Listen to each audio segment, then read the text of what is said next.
दोस्तों, इंटरस्टेलर कोई आम साइंस फिक्शन मूवी नहीं है। ये हमें हमारे यूनिवर्स की सबसे डीप मिस्ट्रीज तक ले जाती है, जैसे ब्लैक होल, वर्म होल और टाइम डायलेशन। ये सब सुनने में भले ही साइंस फिक्शन लगे, लेकिन असल में ये आइडियाज असली फिजिक्स पर आधारित हैं। आपको वो सीन तो याद होगा जब कूपर की टीम सिर्फ 1 घंटा मिलर्स प्लेनेट पर रहती है, लेकिन उस दौरान पृथ्वी पर 7 साल बीत जाते हैं। ज़्यादातर लोग इस कॉन्सेप्ट को समझ ही नहीं पाते, और यही इस फिल्म का सबसे माइंड ब्लोइंग साइंस कॉन्सेप्ट है। तो आज के इस वीडियो में हम इंटरस्टेलर मूवी के साईफाई कॉन्सेप्ट के पीछे की साइंस जानेंगे। कैसे ये फिल्म सिर्फ इमेजिनेशन नहीं बल्कि फ्यूचर स्पेस साइंस की एक झलक है, और आखिर क्यों इसे एक मास्टरपीस कहा जाता है। आपको इंटरस्टेलर में वो सीन भी याद होगा जब डॉक्टर ब्रैंड कूपर को बताते हैं कि शनि ग्रह के पास किसी उन्नत सभ्यता ने एक वर्म होल बनाया है, जिसकी मदद से वे लोग बहुत ही कम समय में दूसरी गैलेक्सी में जाकर पृथ्वी जैसा ग्रह ढूंढ सकते हैं और वहां इंसानों को बसाकर मानव जाति के वजूद को बचा सकते हैं। दोस्तों, यही है फिल्म का पहला बड़ा साईफाई कॉन्सेप्ट, वर्म होल, जिसे कुछ लोग आइंस्टाइन रोजन ब्रिज भी कहते हैं। आइए इसे आसान शब्दों में समझते हैं। हम मिल्की वे गैलेक्सी में रहते हैं, जहां अरबों खरबों तारे और ग्रह हैं, और ऐसी अनगिनत गैलेक्सियाँ हमारे ब्रह्मांड में मौजूद हैं। लेकिन समस्या ये है कि ये गैलेक्सियाँ एक दूसरे से इतनी दूर है कि इंसानों को वहाँ तक पहुँचने में करोड़ों साल लग जाएंगे। यहीं पर आइंस्टाइन के वर्म होल का कॉन्सेप्ट आता है। वर्म होल ग्रेविटी की मदद से स्पेस टाइम एक ऐसा शॉर्टकट बनाता है जो न सिर्फ ब्रह्मांड के दो सुदूर स्थानों को जोड़ सकता है, बल्कि दो अलग अलग समय काल को भी। सीधे शब्दों में कहे तो वर्म होल के जरिए हम यूनिवर्स में एक जगह से दूसरी जगह तक बहुत ही कम समय में जा सकते हैं। इसे आप एक एग्जाम्पल से समझिए। ये कागज का एक टुकड़ा है, इसमें ये है पॉइंट ए और ये है पॉइंट बी।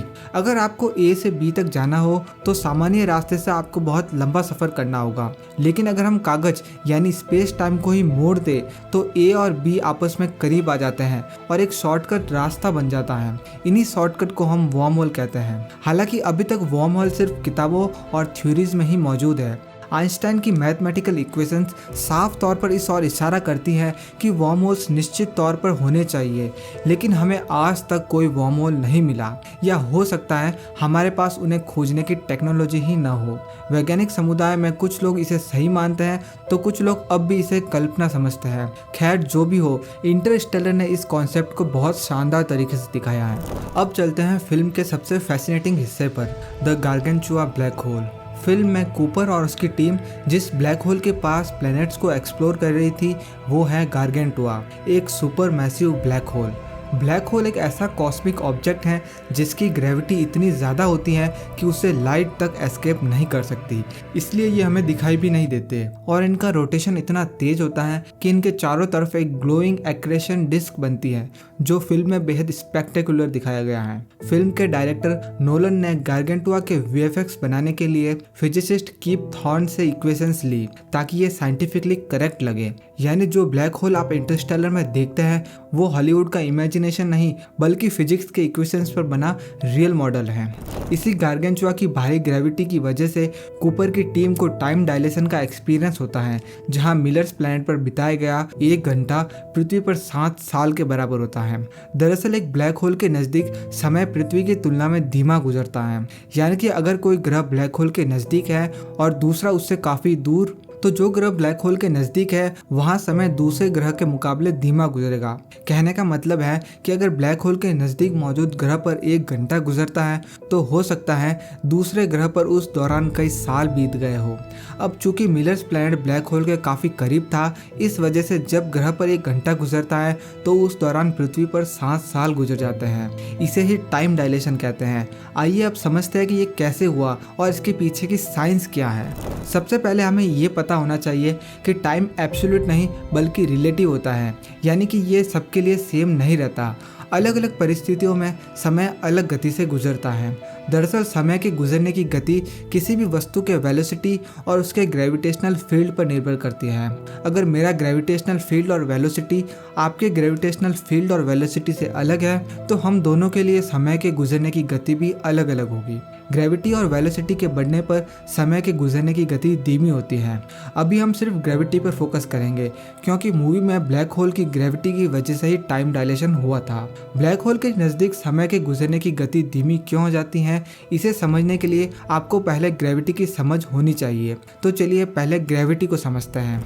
आइंस्टाइन ने हमें बताया कि स्पेस और टाइम दोनों एक दूसरे से जुड़े हैं, जिसे हम 4 डायमेंशनल स्पेस टाइम कहते हैं। स्पेस टाइम में मौजूद हर वस्तु अपने साइज के हिसाब से कर्व करती है। अगर कोई वस्तु ज्यादा बड़ी है तो वो स्पेस टाइम में ज्यादा कर्व करेगी और अगर वो छोटी है तो कम कर्व करेगी। इसे समझने के लिए आप एक चादर का उदाहरण ले सकते हैं। चादर को स्पेस टाइम मान लीजिए। अब अगर एक बड़ा बॉल इस पर रख दिया जाए तो चादर अंदर की ओर धंस जाएगा। अब अगर एक छोटा बॉल भी उस चादर पर रखे तो वो भी चादर को थोड़ा तो अंदर जरूर धंसाएगा, पर इसका इफेक्ट बड़े बॉल के मुकाबले काफी कम होगा क्योंकि बड़े बॉल ने चादर को ज्यादा अंदर की ओर धंसा दिया है। छोटा बॉल उसकी ओर खींचने लगेगा। इसे हम ग्रेविटी यानी गुरुत्वाकर्षण बल कहते हैं। इस उदाहरण में जो बड़ा बॉल है उसे आप सूर्य मान लीजिए और छोटी बॉल को हमारी पृथ्वी, तो आप समझ जाएंगे कि पृथ्वी सूर्य का चक्कर क्यों लगाती है। आप में से कई लोग सोच रहे होंगे कि अगर बड़ा बॉल छोटे बॉल को अपनी ओर खींचता है तो पृथ्वी को तो सूर्य से टकरा जाना चाहिए था, ना कि इसका चक्कर लगाना चाहिए। दरअसल पृथ्वी चक्कर इसलिए लगाती है क्योंकि इसने भी स्पेस टाइम को थोड़ा तो विकृत किया है, जिसके कारण इसका बैलेंस बना रहता है। इस वीडियो को देखकर आप ये बात समझ सकते हैं। इसका मतलब ये हुआ कि बड़े मास या डेंसिटी वाला खगोलीय पिंड स्पेस टाइम को ज़्यादा वॉर्प करता है, जिसके कारण उसकी ग्रेविटी ज़्यादा होती है। इसे अगर दूसरे शब्दों में कहें तो किसी भी खगोलीय पिंड की ग्रेविटी ज़्यादा होगी तो वो स्पेस टाइम को ज़्यादा वॉर्प करेगा। अगर ब्लैक होल की बात करें तो इसकी ग्रेविटी इतनी ज़्यादा होती है कि लाइट भी इससे बाहर नहीं निकल पाती। दूसरे शब्दों में कहें तो ब्लैक होल स्पेस टाइम को काफ़ी ज़्यादा वॉर्प करता है। पर आखिर इससे टाइम को इफेक्ट क्यों पड़ता है, इसे समझने के लिए स्पीड का इक्वेशन लेते हैं, जिसे आप सबने स्कूल में कभी ना कभी जरूर पढ़ा होगा। हम जानते हैं कि speed equals to distance by time होता है। इस इक्वेशन में पहले बात करते हैं स्पीड की, तो ये है लाइट की स्पीड। हम जानते हैं कि लाइट इस पूरे ब्रह्मांड में एक सीमित स्पीड से गति करती है, जो कि करीब 3 लाख किलोमीटर पर सेकंड है। पर इस एग्जाम्पल की कैलकुलेशन को आसान बनाने के लिए हम मान लेते हैं कि लाइट की सीमित गति 2 किलोमीटर पर सेकंड है। क्योंकि ये स्पीड फिक्स है तो ये कभी चेंज नहीं होगी। अब आते हैं डिस्टेंस पे। मान लीजिए नॉर्मल स्पेस टाइम में ए और बी के बीच की दूरी 16 किलोमीटर है। क्योंकि स्पीड हमें पहले से ही पता है जो कि 2 किलोमीटर पर सेकंड है, तो हम टाइम आसानी से निकाल सकते हैं। इस केस में टाइम आएगा 8 सेकंड। अब अगर हम ब्लैक होल के नज़दीक मौजूद स्पेस टाइम की बात करें तो वॉर्प होने की वजह से ए और बी के बीच की दूरी पहले से बढ़ जाएगी। आप अपने सामने इसे क्लियरली देख भी सकते हैं। मान लीजिए ये दूरी बढ़कर 20 किलोमीटर हो जाती है। क्योंकि स्पीड हमेशा फिक्स है तो ये अभी भी 2 किलोमीटर पर सेकंड ही रहेगी। इस केस में अगर हम टाइम निकालें तो ये आएगा 10 सेकंड। जैसा कि आप देख सकते हैं पहले केस में ए से बी तक जाने में केवल 8 सेकंड लग रहे थे, जबकि अब ब्लैक होल के केस में ए से बी तक जाने में 10 सेकंड लग रहे हैं, यानी कि समय धीमा हो गया है। ये मात्र एक साधारण उदाहरण था। अगर असली टाइम डायलेशन इक्वेशन की बात करें तो ये कुछ ऐसा दिखता है। अगर इसकी मदद से मिलर्स प्लैनेट और पृथ्वी पर टाइम को कैलकुलेट करें तो वैसा ही आएगा जैसा मूवी में दिखाया गया है। मिलर्स प्लैनेट पर जब 1 घंटा गुजरेगा तब तक पृथ्वी पर 7 साल बीत जाएंगे। लेकिन बात यहीं पर खत्म नहीं होती। शायद आपके मन में एक सवाल आ सकता है कि अगर मिलर्स प्लैनेट पर कूपर के लिए टाइम स्लो हुआ था तब तो सब कुछ स्लो मोशन में होना चाहिए था ना। पर यहीं पर आती है टाइम डायलेशन की सबसे इंटरेस्टिंग चीज। असल में कूपर और पृथ्वी पर रहने वाले लोग टाइम के गुजरने को नॉर्मल तरीके से ही महसूस करेंगे। यानी कि पृथ्वी पर 1 मिनट में जितना टाइम आप एक्सपीरियंस करोगे ठीक उतना ही टाइम एक ब्लैक होल के पास भी एक्सपीरियंस करोगे। यानी कि आपको ये महसूस ही नहीं होगा कि आपका टाइम स्लो हो चुका है। आपके लिए सब कुछ नॉर्मल तरीके से होगा। एक्चुअली में टाइम रिलेटिवली स्लो होता है, यानी पृथ्वी पर रहने वाले लोगों की तुलना में कूपर का टाइम स्लो होता है। और जब कूपर मिलर्स प्लैनेट पर था तब अगर पृथ्वी से कोई ऑब्जर्वर उसे टेलीस्कोप के जरिए देखता तो उसे मिलर्स प्लैनेट पर होने वाला हर एक इवेंट सुपर स्लो मोशन में नजर आता। चाहे वो एस्ट्रोनॉट्स का मिलर्स प्लैनेट पर लैंड करना हो, स्पेसक्राफ्ट से बाहर निकलना या प्लैनेट पर वॉक करना। पृथ्वी से देखने पर सब कुछ स्लो मोशन में दिखेगा, जबकि कूपर के लिए सब कुछ नॉर्मल तरीके से ही होगा।